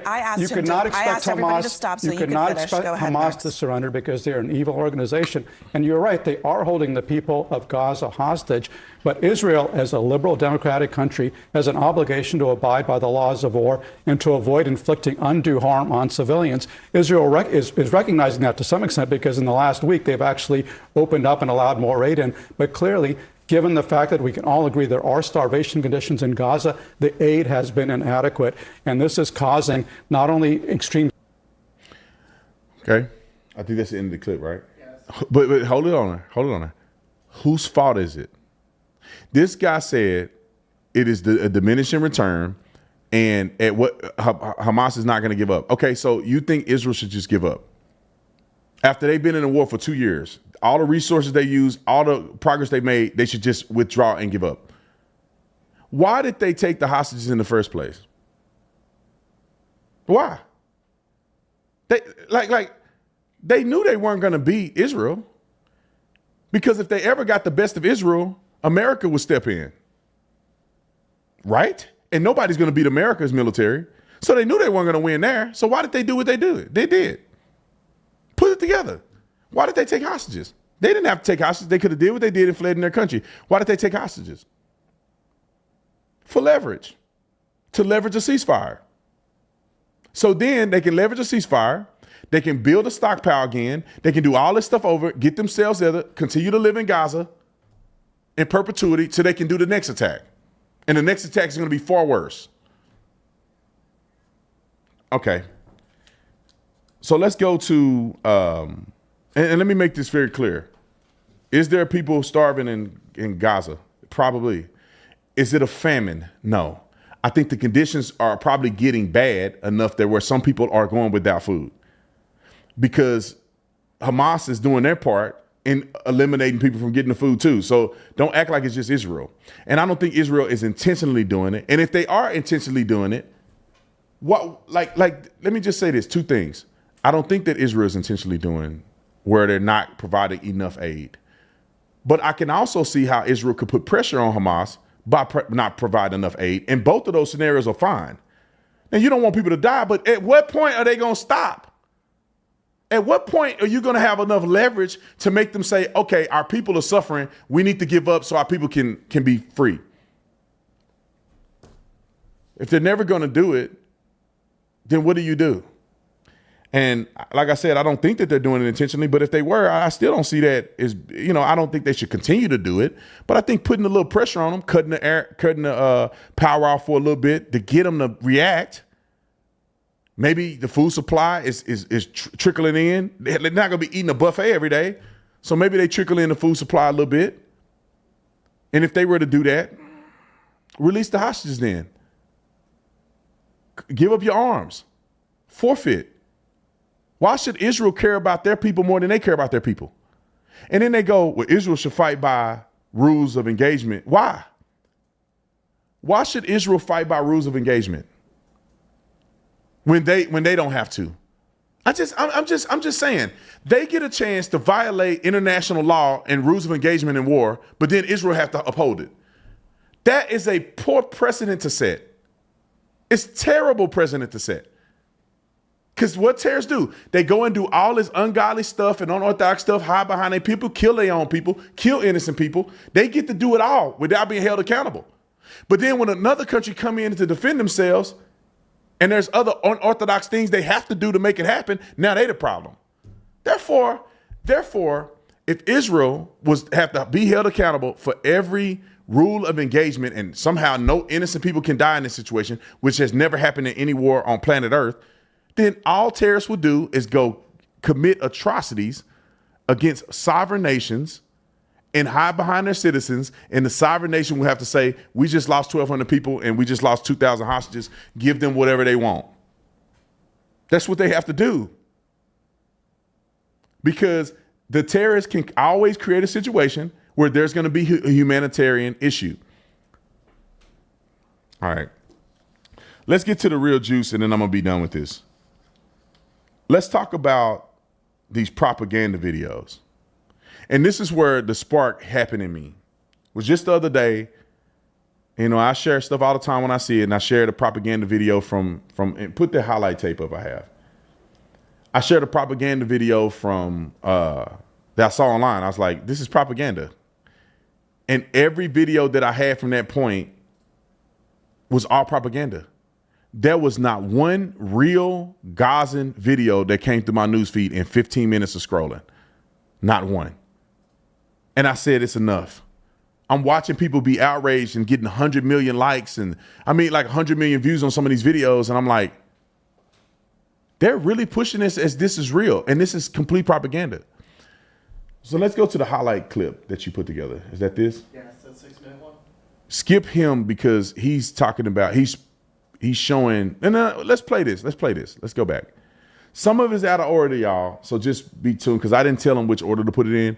This guy is talking about the famine, and then we're going to start getting to these airstrikes that somehow conveniently they got on camera just at the right angle at the right time to capture every single explosion of every building. But somehow the people don't know it's happening. But the cameraman do. All right, roll the clip. I'm Richard Kemp here at one of the Gaza Humanitarian Foundation's distribution centres inside Gaza.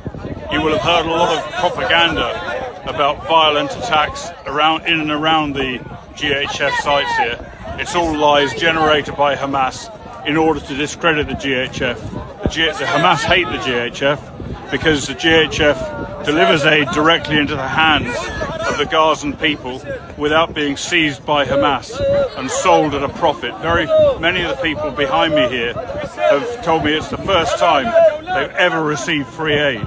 So don't believe the propaganda that's been churned out by Hamas and amplified by too much of the international and national media.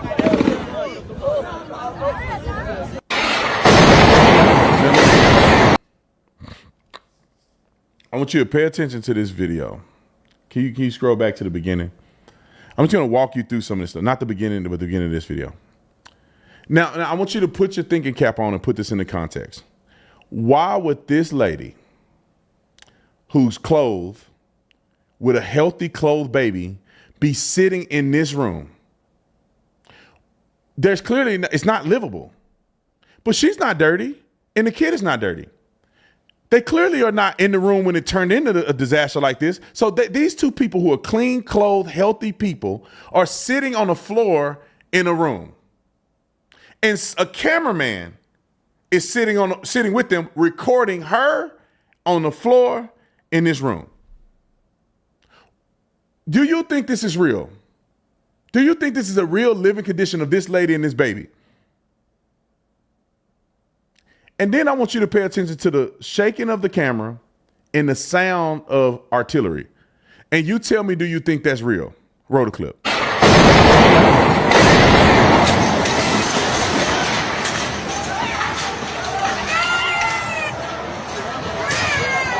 It's shaking and there ain't no bomb going off. So you telling me, keep going? Go back. I want to see, pause it. You telling me she living like that? There's nothing in this place. It's all burnt out. This is a building that clearly got hit and is burnt out. There's no carpet. There's no nothing in here. And you telling me this woman happened to be sitting on the floor with a baby in her hand, healthy, clothed, and the guys just happen to be filming her. They don't even have to be, there's nothing there. So they don't even have to be in that building. Roll the clip. No windows, no nothing, like, okay. Roof bed stuff, okay. Then pause it. Think about this for a minute. Look at the kid with dust on his face, dust on his clothes and his pants, and look at every man that's walking behind him. Why is he the only person that got dust on him? And you could tell it's like this, like somebody took his hand and did him like this. Now, if there's starvation, then let's address it. But why make fake propaganda videos? Look at all the other men. They're not dusty like him. Why is he dusty in front of a camera talking, but everybody else is not dusty? Play the clip. احنا عندنا في غزه في شطحين، احنا 24 ساعه كل يوم يقولوا لنا في مقاطير واحنا بنروح ما نلاقيش المقاطير، احنا الرمل هذا ناكله في الشاكل عندنا، بدنا طحين في الشاكل، حرام عليكم ارحموا، في الشاكل عندنا، الرمل بتاكلوا بدل الخبز، حرام عليكم ارحموا. Why they put the kid to make this video? We know why. Let's go to the next video. Hold on. Don't go back. Just go to there. I just want y'all to pay attention to this while you're watching these videos. Are the explosions real? Yeah, I think they are. But just when you watch it, do you find it interesting that every single explosion, there is an amateur camera that's set up on a tripod or set up on the ground that's facing the exact place where a bomb is dropped? Are you telling me that the cameraman right here, I can see that building right here. Let me set it down like that. But the people don't know it's about to happen. But the cameraman do, but the people don't. Either he's the luckiest cameraman on planet Earth where he just have some epiphany that I need to set it right here and here. And then I'm going to set it enough time that the bomb is going to go off in enough time for me to catch it on the film. I think it's right here. I think it's 20 seconds until the bomb go off. And it's just blow up. Watch the video.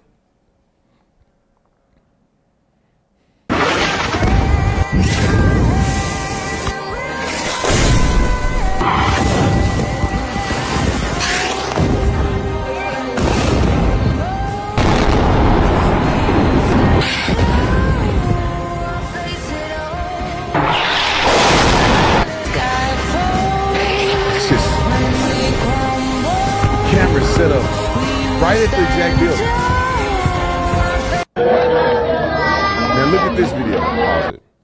I want you to pay attention to this video, and you see these kids with dust all over them. I'm trying to help us see this. Why are these 3-4 kids crying and sitting on this bench with no parents around them? But yet there's a cameraman on them. And then if you look at the kid on the far end, not the kid in the pink that's crying, but the kid on the far end that's going to come in camera, the kid seemed unconcerned and looking around and just like, what are we doing here? While the other kids are crying and rubbing themselves with no blood, no apparent injuries or anything. Roll the clip. She yawning and looking around. And look at this. So pause it.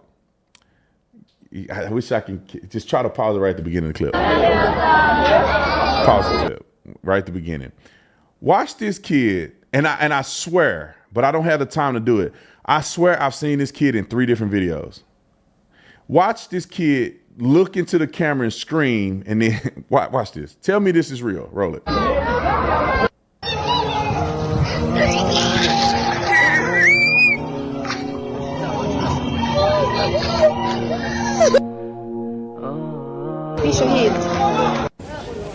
Now look at this. Pause it.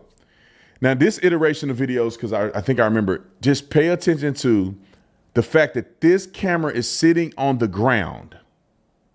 This is not on a tripod. This is not a CCTV camera. This is look like a camera that's just seated against something on the ground, facing this direction precisely. Somebody set this camera up. And all these people are walking around living their life, right? The cameraman could have set up this way, this way, this way, this way. He set up right down the thing to catch this building right here. Roll it.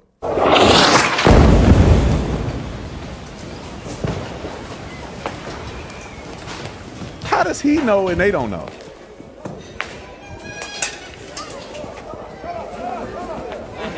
Maybe I'm tripping. Look at it. That building. Out the window at that building.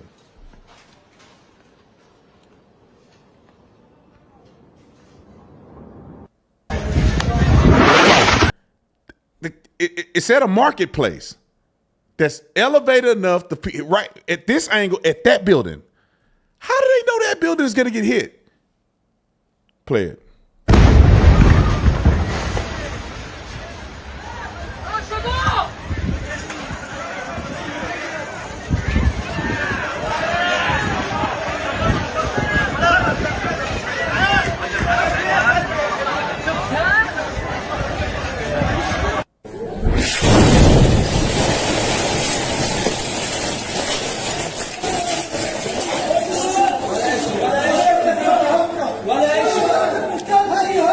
Set up on a rock.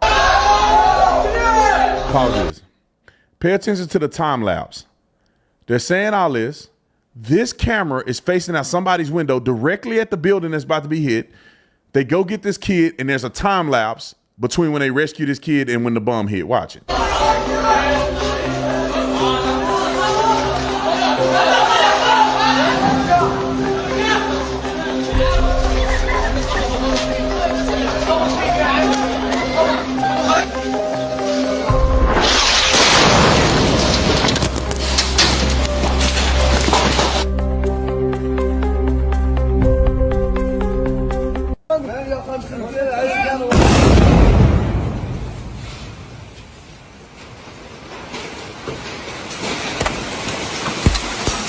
I'll play the devil's advocate in a minute against my own argument in a minute. Just hold on.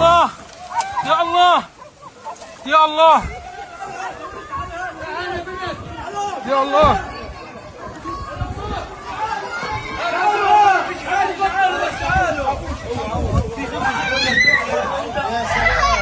Ya Allah!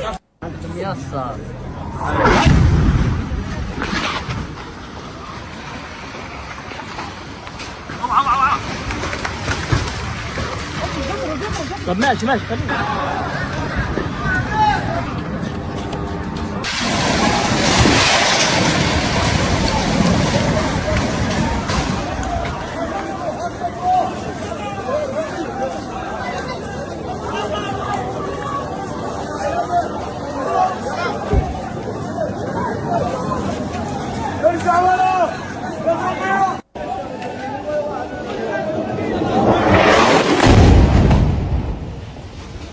All right, I think we've seen enough.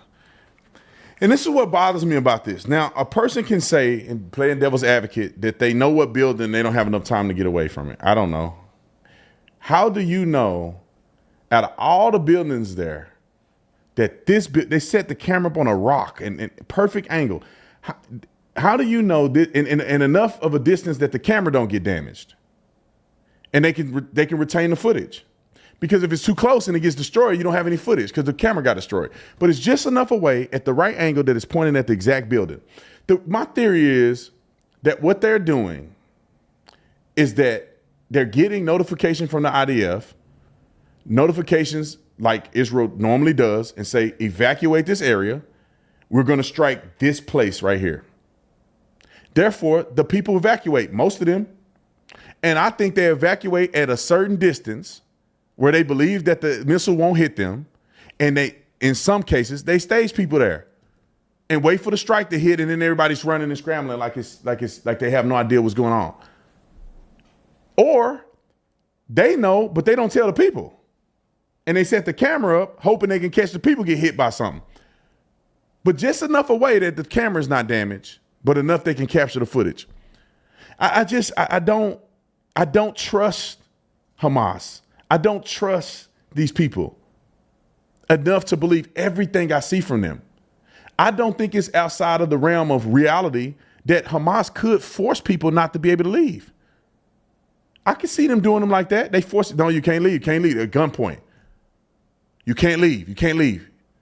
Telling young men, you're martyrs. This will end the war. Just you can't leave.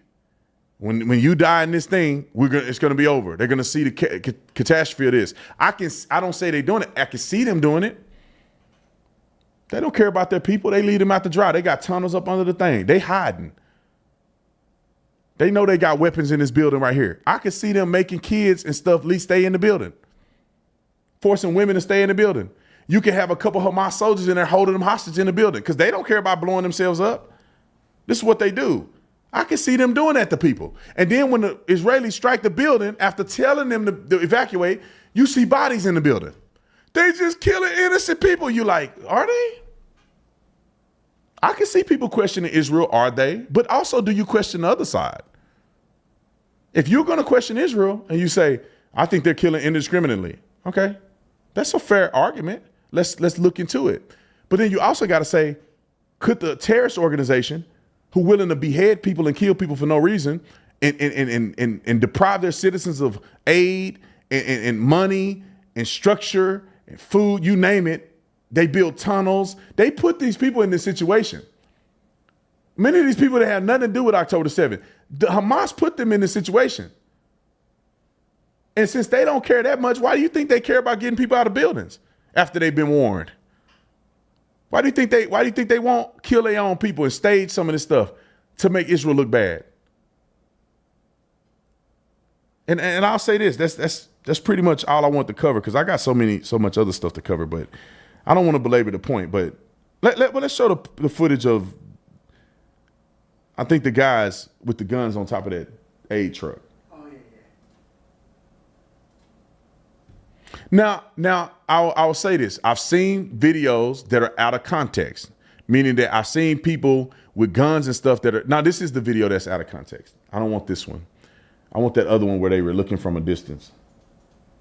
This one. So the other video, which is example, is videos out of context. There was people on the guns. Let's play the video so I can show people what I was saying. So play the video. So people were saying this was in Gaza, Hamas, stealing aid trucks, shooting at the people to get them to get away.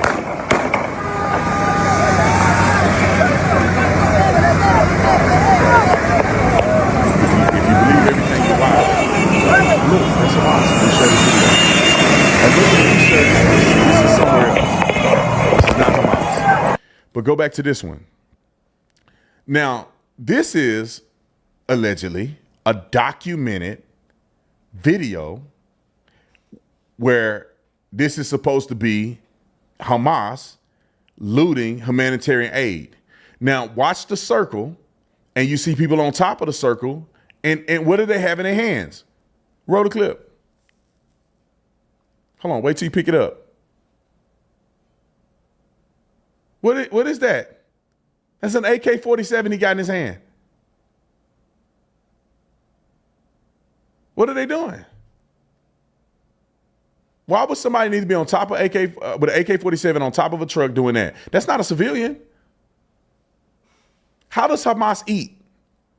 Since they can't go to the feed zones, how do they eat?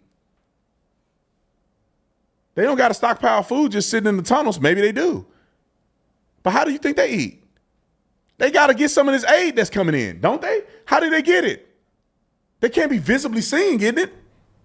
They get it from the people. They either stealing it or they getting it from the people who are probably providing it to them. People could be taking food and giving it to Hamas.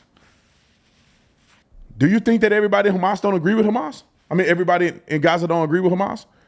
I would argue that many of them do. They love what's going on. They feel like they're in an occupation or whatever the case may be. Why wouldn't they support Hamas? So when they get food and they get high hostages, they do it on behalf of Hamas. I'm not saying every situation is like that, but I'm saying that it obviously happens a lot. Play some more stuff, man. Play some more clips we got. Just any of them? It's the clip of the aid, of the humanitarian aid that's in that lot. Oh yeah, in the compilation. Let's see if we got that on there. No, it's the one with the people standing in that lot with all that humanitarian aid. This one? Nah, I'll leave it alone because it's too much. We can probably add it after the fact because we got 1,000 videos in that thing. But just so you guys know, many people have gone to Gaza and seen these parking lots full of humanitarian aid. Why is it not going through? It's like I want to end it with this. You don't have to like Israel. I don't want this. I was just trying. Okay. You don't have to like Israel. You don't have to agree with what Israel is doing. But if you're going to disagree, hold them to the same standard that you will hold Hamas. If you think that IDF is putting out fake propaganda, then be skeptical of also the propaganda on the other side.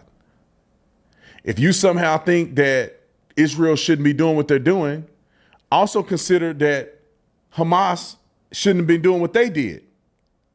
And if you think the war should be over and Israel should quit, you should also think that they should give the hostages back and lay down their arms. This is the type of thing that I want to get. I don't expect you to agree with me. I don't expect you to believe in Israel. I don't expect you to like Israel. You don't have to. Everybody that's on the sound of my voice have the freedom of thought and the freedom of your own opinion. But all I ask you to do is that have that same energy for both sides. If you somehow think that there's propaganda pushed on Israeli propaganda, consider on the other side. If you think that videos that are put out from IDF is wrong, consider it on the other side. That's all I'm saying. If you think that an IDF soldier who's just a regular person, because you don't voluntarily join the military. Everybody has to join the military. 18-year-old, 19-year-old guy just want to kill innocent kids in Gaza. They got the heart to, first of all, and the will and want to just shoot innocent kids in the head just because for fun. Then, okay, also consider that these people will shoot their own people in the head for propaganda. Also consider that if they could, they would kill every Jew that they can. That's all I'm saying. I consider Israel could be wrong in this situation. But all the evidence that I see do not point to Israel being wrong. It points to Hamas being wrong. And there's not an equivalence between a terrorist organization and a democracy. Can you freely go into Gaza before all this happened? Yeah, good luck. But you can do anything you want in Israel. Just about. Okay. I think I said enough. Happy Friday to you guys. I love you. If I got some super chats, let me get them real quick. I'm going to get up out of here.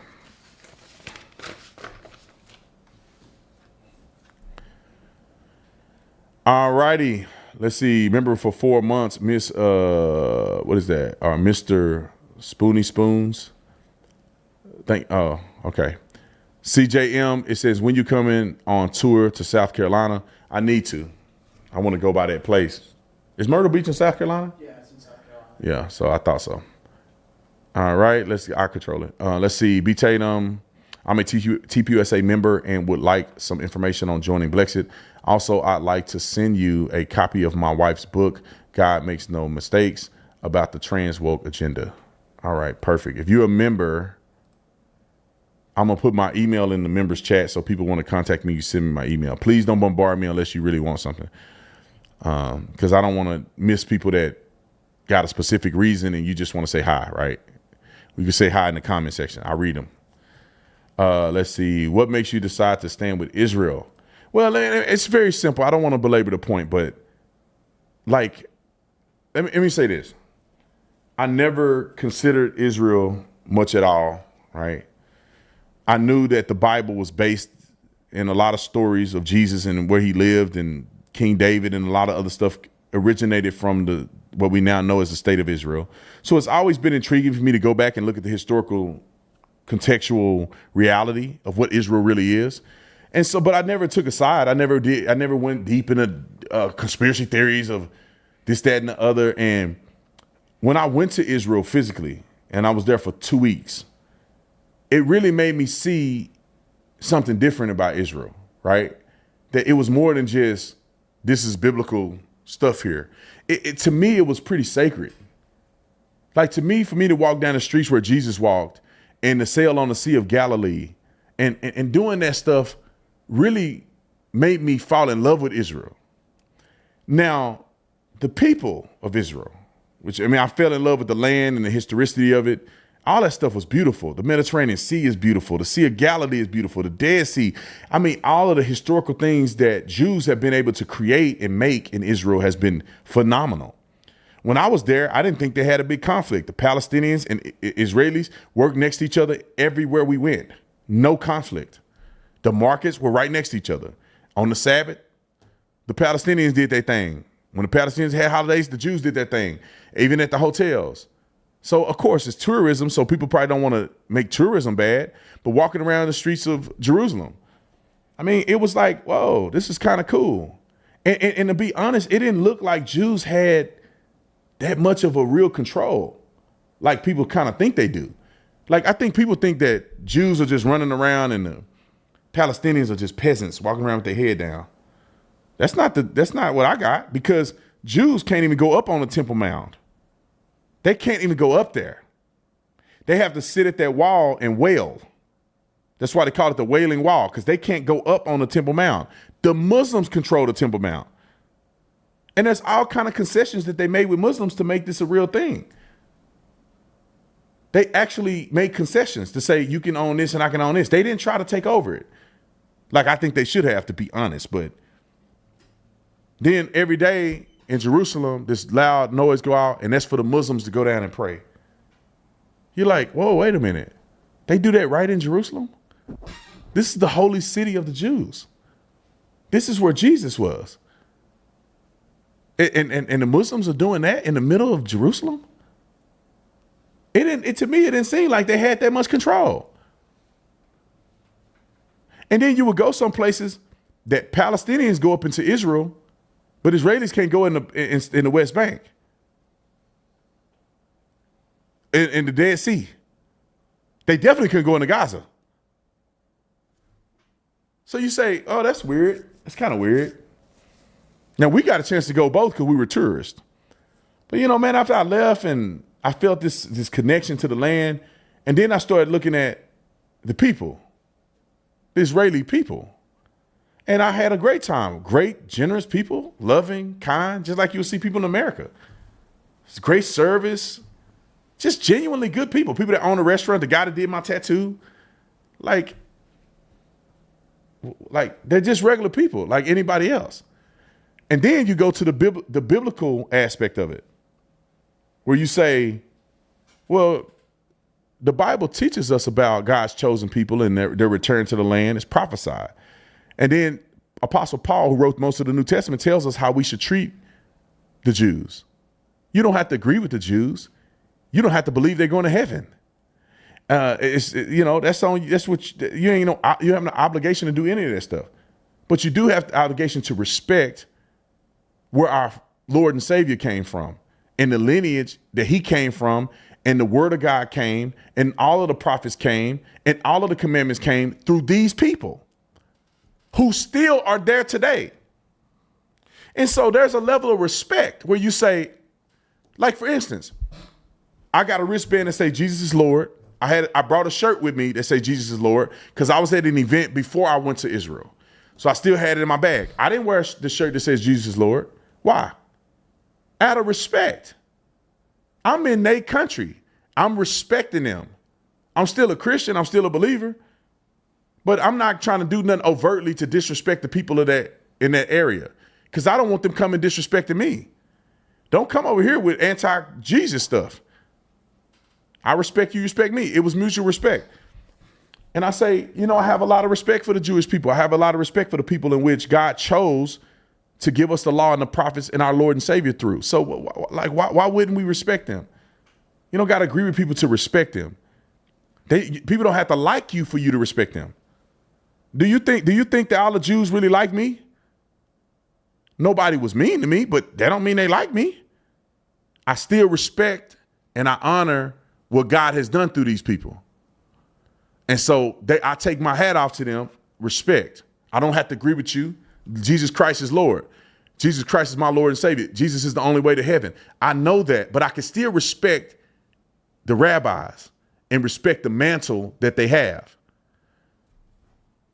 What's wrong with that? The Muslim people weren't, if you look at Muslims, they weren't the chosen people. There was no promise if you didn't come from the line of Abraham. So why would I want them to take over Israel and not the Jewish people to have Israel? Like, what are we even saying here? We literally want Muslims to take over Israel. In many cases, they probably destroy all the monuments and stuff. Let the radical Islam and jihadist Hamas take over if they somehow topple Jews in Israel, and Hamas took over Israel. What Christians, where are you going to go to your holy site at? Where is all the historicity of Israel? It's going to be gone. They will destroy all of it. You want to bet me? Okay. Anyway, I thought it was going to be short, but it wasn't. Big fan, bro. Thank you for being a member for 4 months. I appreciate it. Wheezy. Let's see. I live near Myrtle Beach. I'm making a special trip to that restaurant. Yeah, tell them. Y'all go to the restaurant. Tell them Officer Tatum sent you. I love you guys. See you on the next one. I'm out. Officer Tatum. Oh, the land of the free and the home of the brave. I'm a proud American.